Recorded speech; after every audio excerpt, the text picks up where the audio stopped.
mal administrada. Por lo tanto, equivocado, un país que tiene sentido en su continente, porque si bien es cierto, a diferencia de Nicaragua, de enfrentar los problemas de impunidad en la del fiscal general.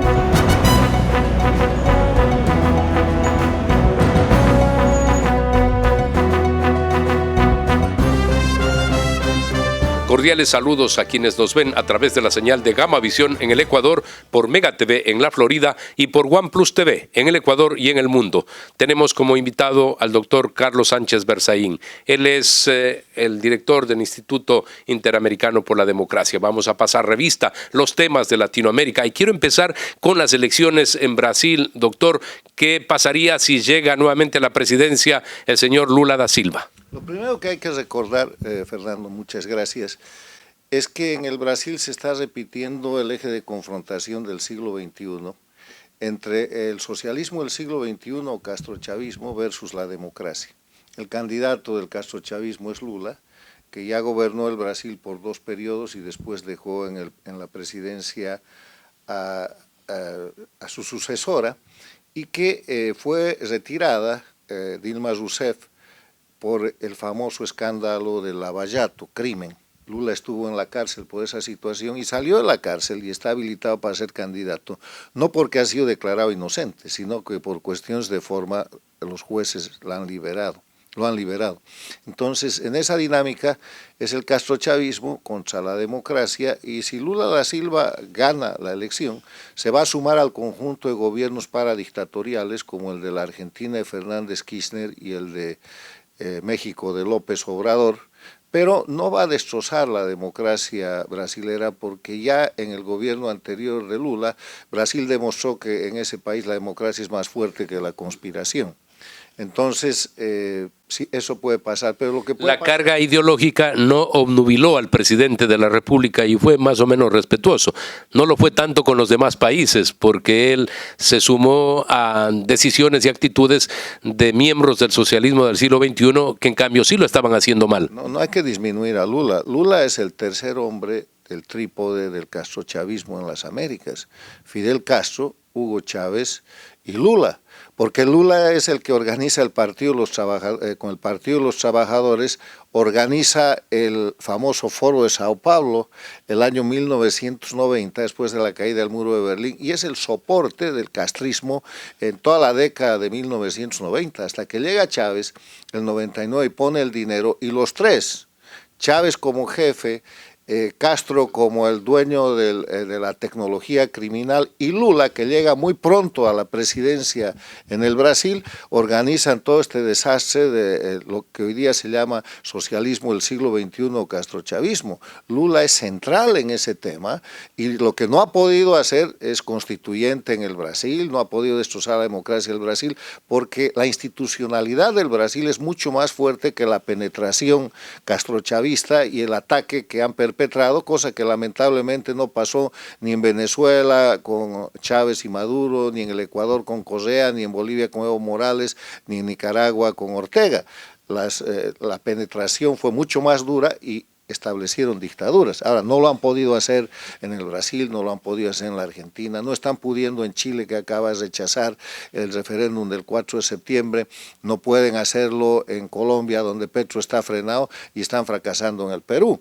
Pero en todo caso, el hecho es que si Lula llega, va a representar en la política exterior, sobre todo, un apoyo muy grande a la dictadura de Cuba. No hay que olvidar que en el Brasil lo que hizo Lula fue llevar los médicos esclavos, el contrato más grande de médicos esclavos, explotando y haciendo esclavitud en el siglo XXI, con el Estado brasilero pagándole a la dictadura de Cuba por explotar esa pobre gente. Llegó Jair Bolsonaro y tuvo que despedir a gran parte de esos médicos. Simplemente terminó los contratos, pero peor que eso, los médicos que se liberaron están planteando demandas que están en curso aquí en Estados Unidos contra la Organización Panamericana de la Salud, que fue la intermediaria de eso, y contra el régimen castrista por esclavitud. O sea, ese es un gran escándalo que está en curso y que no hay que olvidar. Pero en todo caso, volviendo a la elección, es muy posible que no gane Lula. Y yo personalmente creo que hay una proyección muy importante lo que es el apoyo del pueblo brasilero, que puede presentar a Bolsonaro como ganador. Pero si ganara Lula, primero tiene minoría en el Congreso, se la ha ganado Bolsonaro en la primera vuelta y los otros partidos democráticos, no tiene control de las gobernaciones, de 15 gobernaciones Bolsonaro ha ganado en la primera vuelta 9, y va a ser un gobierno mucho más débil que el anterior, y yo no creo que vaya a tener ninguna posibilidad de cambiar la democracia en el Brasil, aunque sí, desde el Brasil va a sostener por un tiempo más estas dictaduras que están agonizando en Cuba, Venezuela, Bolivia y Nicaragua. Ese es el peligro y por eso hicimos referencia, porque eso ocurrió en los 8 o 12 años, pues ya con Dilma Rousseff también. Ahora, doctor, ¿cuál es su opinión sobre lo que significó ese debate? Crudo, duro, confrontados los dos, el uno diciéndole corrupto, el otro pues ineficiente y que no hizo nada por salvar las vidas de los brasileños durante la pandemia. Bueno, yo creo que hay una técnica que es universal en materia de debate. Un candidato como Lula, que es probablemente un delincuente que ha estado en la cárcel, tiene que tratar de ensuciar con sus mismos estigmas al otro candidato, y eso es lo que ha pasado. Y los argumentos que ha usado Lula para eso, el de la pandemia y el de la Amazonía, son infundados. Yo le voy a comentar algo. En Bolivia, en la dictadura de Evo Morales, se violentó, y hasta ahora se ha violentado, un parque nacional que se llama el Tipnis. El Tipnis es parte de la Amazonía y es un área protegida porque tiene una riqueza muy grande de naturaleza ecológica. Pero Evo Morales necesitaba expandir sus cultivos de coca.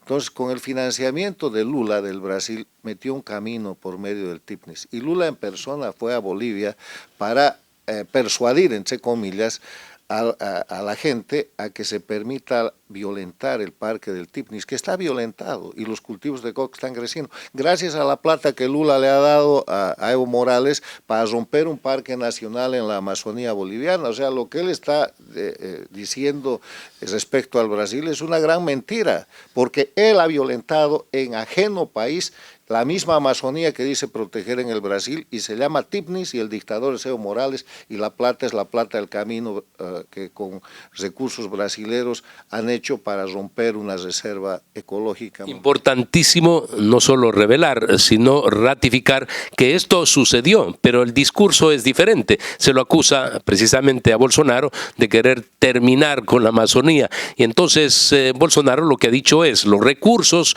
que pueden ser utilizados para la ciudadanía, para precisamente mejorar la condición económica de los brasileños, pues lo van a explotar.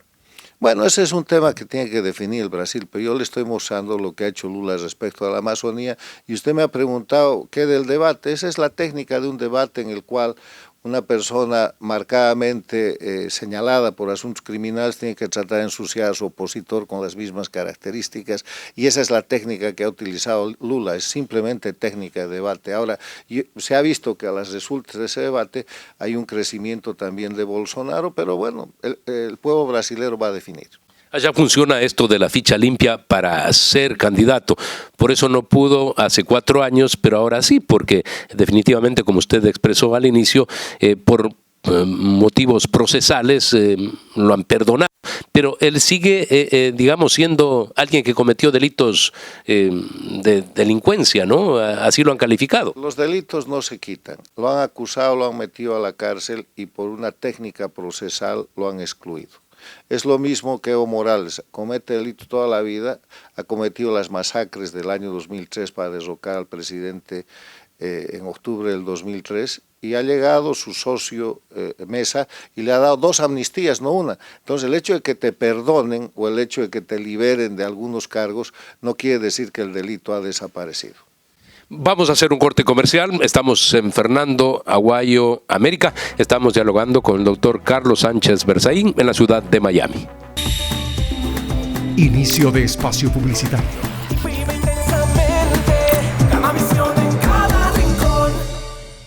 La Alcaldía informa que podrás acceder a todos los servicios del Hospital Bicentenario de lunes a viernes de 8 de la mañana a 4 de la tarde. Aquí también podrás acceder a los servicios de Unidad de Enfermedades Infecciosas, Tomografía, Rayos X, Salud Mental, Fisioterapia. Trabajamos de corazón. Alcaldía de Guayaquil. Autorización número 3216. CNE, elecciones 2023. Verde Fruit, el camino para acercar los productos de América Latina a los Estados Unidos. Fin de espacio publicitario. Vive intensamente, Gamavisión en cada rincón. Continuamos esta conversación con el doctor Carlos Sánchez Berzaín en la ciudad de Miami. Doctor, hace pocos días hubo un foro aquí en el instituto, esto de las democracias enfrentadas pues a las dictaduras. Hemos hablado ya en el primer bloque, pero ¿qué pasa? La gente se pregunta, ¿qué sucede con Venezuela? Bueno, Cuba pues ya 63 años con esa dictadura, pero da la impresión de que ya no se debe siquiera hablar de Venezuela, indican algunos. Mire, el más reciente foro que hemos tenido se ha tratado del tema de lo que son los presos políticos, la tortura y el exilio en las Américas. Han participado ponentes de Cuba, de Venezuela, de Bolivia, de Nicaragua, expertos internacionales, y ha quedado claro que estos 4 países que son dictaduras ejercen el poder a través del terrorismo de Estado. El terrorismo de Estado se define como los crímenes que se cometen desde el gobierno, desde el poder, con el propósito de generar miedo en la población, a efecto de que esa población asuma conductas que de otra forma no serían tolerables ni admisibles. Y eso es lo que están haciendo en Cuba, Venezuela, Bolivia y Nicaragua.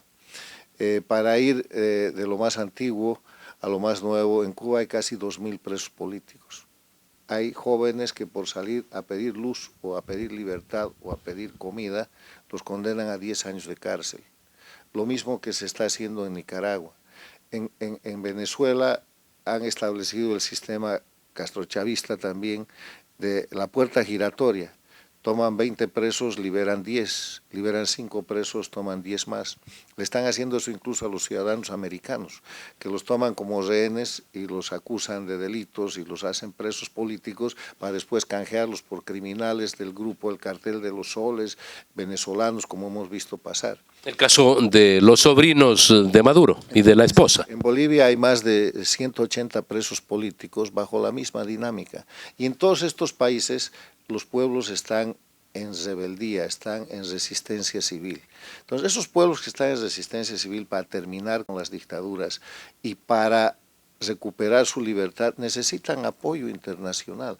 Y una de las conclusiones del foro sobre presos, tortura y exilio político en las Américas es que los líderes democráticos de las Américas no pueden seguir coexistiendo con criminales que detentan el poder en Cuba, Venezuela, Bolivia y Nicaragua porque no son iguales. Hay una diferencia entre mandatario, que es el líder democrático que gana una elección, que tiene que respetar el Estado de Derecho, que tiene un mandato fijo y que tiene que rendir cuentas de acuerdo a ley cuando termina el mandato, y los mandamases, estos matones que toman el poder, que violan los derechos humanos, que los detentan con terrorismo de Estado, que cometen crímenes de lesa humanidad y que además administran narcoestados. Entonces, en esa diferencia es donde ha llegado la conclusión del foro tan importante y estamos instando a los líderes democráticos y a las democracias de las Américas que se respeten a sí mismas, respetando los principios y valores en los que fundan su poder y su existencia. Pero ¿cómo se aterriza? ¿Qué tienen que hacer los países? Por ejemplo, ¿tendrían que romper relaciones diplomáticas? ¿Qué es lo que tienen que hacer? Hay 4 tipos de medidas. Medidas políticas que van desde el retiro de embajadores hasta las rupturas de relaciones.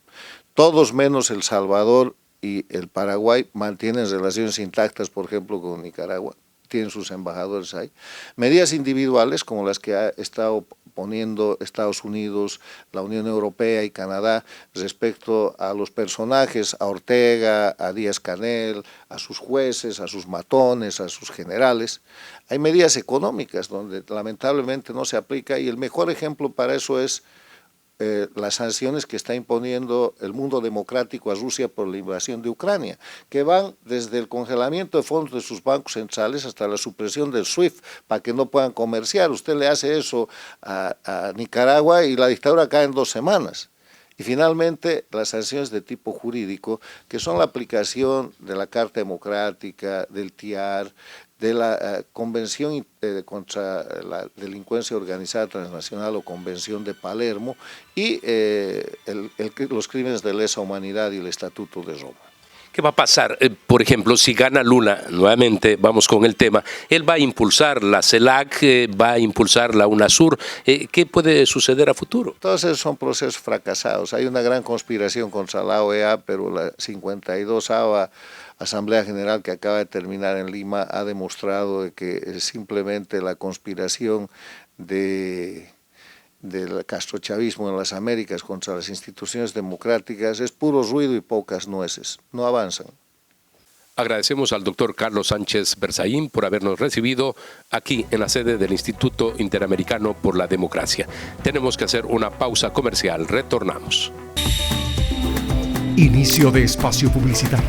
Vive intensamente, Gamavisión en cada rincón. La alcaldía informa que ya puedes registrarte al programa Generación Digital. Si eres estudiante de primero de bachillerato, 10º y 9º año de colegio fiscal o fiscomisional, ingresa a www.generaciondigitalgye.com y regístrate para que puedas acceder a una de las tablets que la alcaldía te obsequiará para que estudies y te conectes al futuro. El bienestar de la gente se siente. Alcaldía de Guayaquil. Autorización número 3219, CNE, elecciones 2023.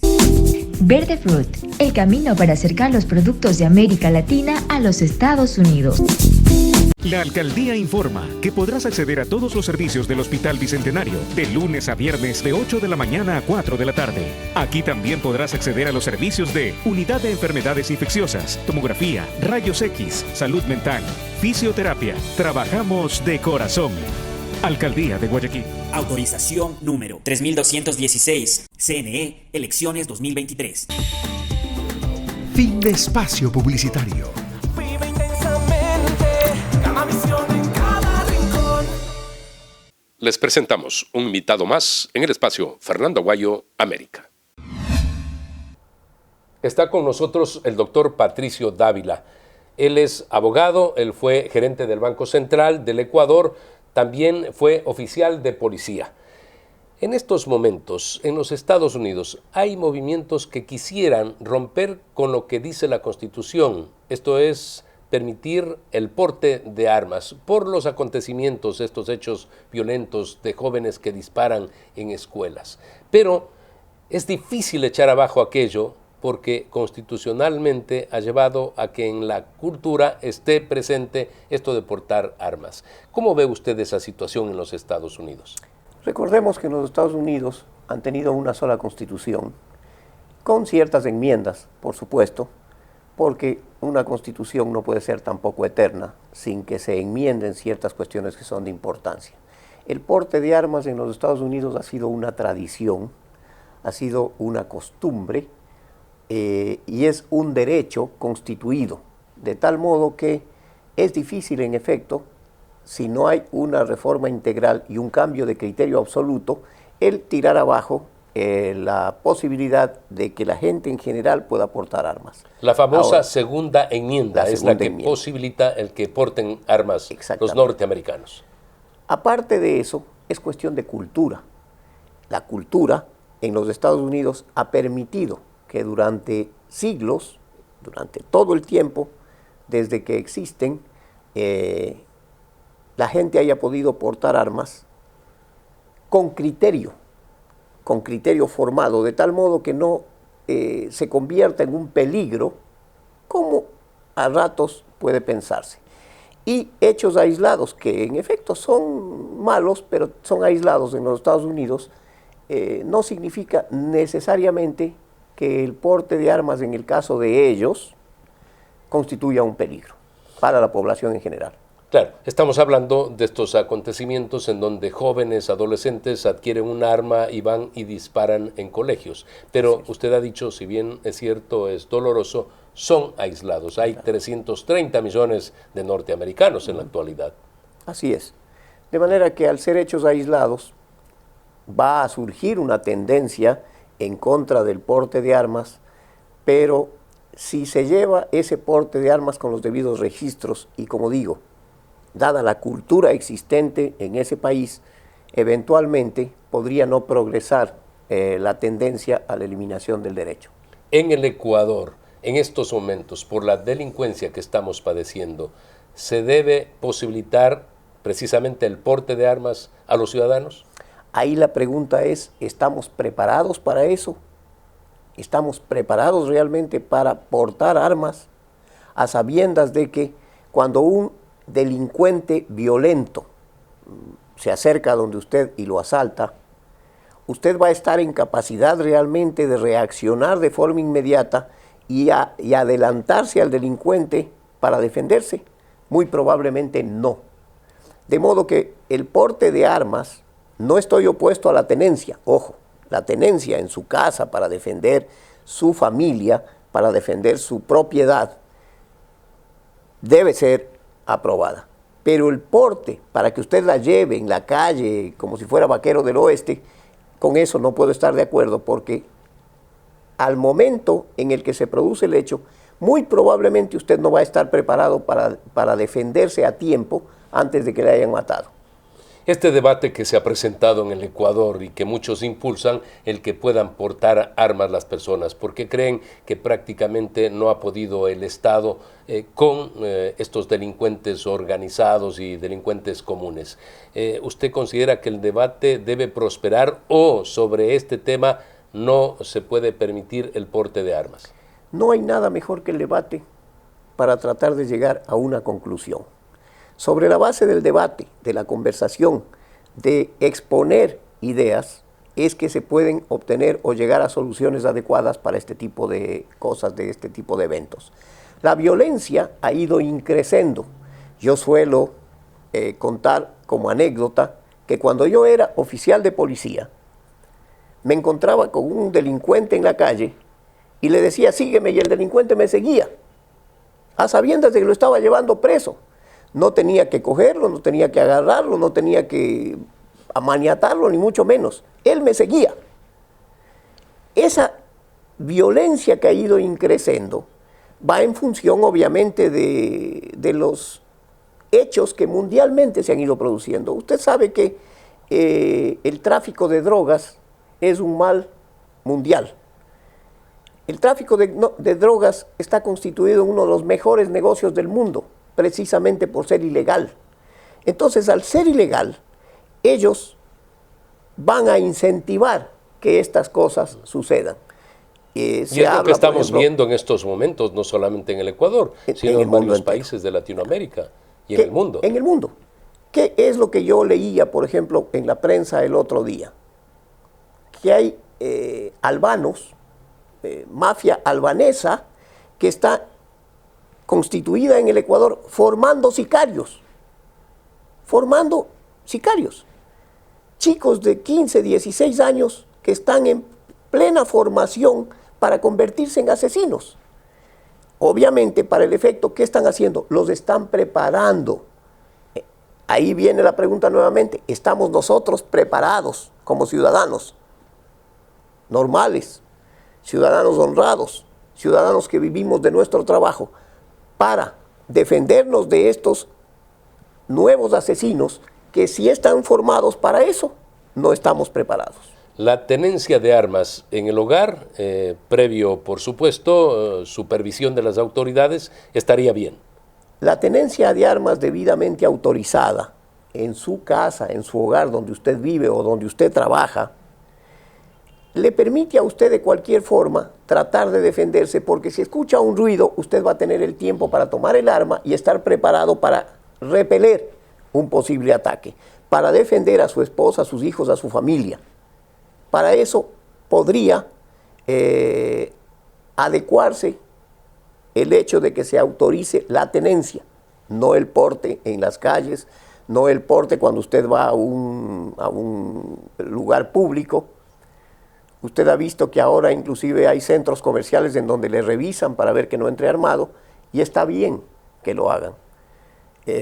No me gusta el sistema de operativos que hay actualmente, un patrullero que se para en una esquina o en una calle y empieza a revisar licencias, empieza a revisar cédulas, empieza a revisar, pero no revisan el auto para ver si es que hay armas. A mí me han parado 3 o 4 veces. con una lógica inadecuada, ¿no? Y sin embargo, nunca me han hecho bajar del auto, nunca han revisado mi vehículo a ver si tengo armas o algo, y entonces, ¿de qué sirvió el operativo? De nada. ¿Qué es lo que se debería hacer en estos momentos por parte del gobierno ecuatoriano? Está en las manos del presidente de la República, a través de decretos ejecutivos, el poder optar por otros mecanismos. ¿Cuál sería la idea que usted podría aportar para esa lucha en contra de la delincuencia? Hay ideas que ya han sido lanzadas al ruedo, ¿no es cierto? De hecho, hay una pregunta que se pretendió, que es que las Fuerzas Armadas se incorporen a la seguridad. Que ayuden a la policía, pero la Corte Constitucional dijo que no. Negó la pregunta.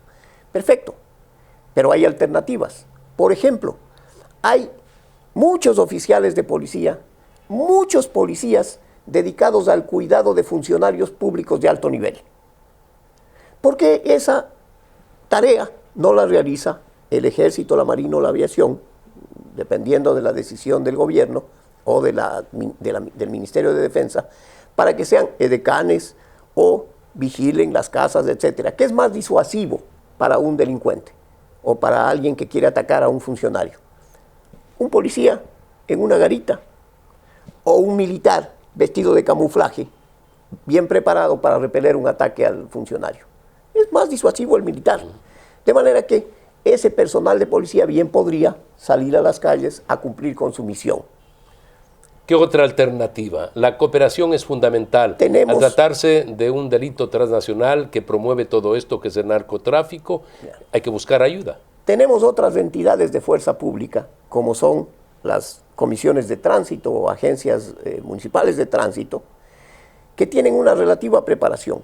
Podría completarse esa preparación en la Policía Nacional para que los preparen y puedan estar listos para apoyar a la policía y puedan usar armas. Y puedan usar armas. Inclusive las policías municipales, gente de tránsito, policías municipales y la gente de las compañías de seguridad. Las compañías de seguridad superan en número a los policías nacionales. Superan largamente en número. Creo que hay alrededor de 70,000. Y podrían ser un apoyo fundamental. Tener medios de comunicación para que por lo menos puedan comunicarse con la policía de forma inmediata, dar aviso para que esa policía llegue al instante, llegue al momento, el patrullero más cercano al punto donde está produciendo el hecho. Sin embargo, y para eso obviamente también se les puede dar preparación en la propia institución policial, formar a esa gente para que sean una especie de parapolicías, de apoyo. Inclusive, fíjese usted puede llegar al extremo de preparar, registrar, mantener con un registro, no armados, pero sí a esos vigilantes que hay por centenares cuidando vehículos en las calles, solamente para formarlos y darles la preparación para que puedan apoyar a la policía llamando o comunicándose o dando aviso de lo que está sucediendo en un lugar determinado. Usted sabe de leyes. Decretos ejecutivos pueden ser más rápidos, pueden ser express, porque pensar que esto pase por la Asamblea o calificación de la Corte Constitucional ya vemos que es difícil. ¿Puede el gobierno tomar esas decisiones? Para mí es cuestión de decretos ejecutivos o inclusive en ciertos casos acuerdos ministeriales. Creo que no haría falta ni siquiera una reforma legal. Muchas gracias. Recuerden ustedes que la próxima semana tienen una cita a través de Gamavisión en el Ecuador, por Mega TV en la Florida y por OnePlus TV en el Ecuador y en el mundo.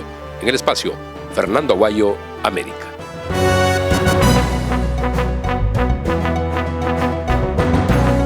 Que verdaderamente cuando uno se encuentra pero muy mal administrado, por lo tanto equivocado, o un país que tiene su sentido el subcontinente, porque si bien es cierto, a diferencia de Nicaragua, de enfrentar los problemas de impunidad en el fiscal general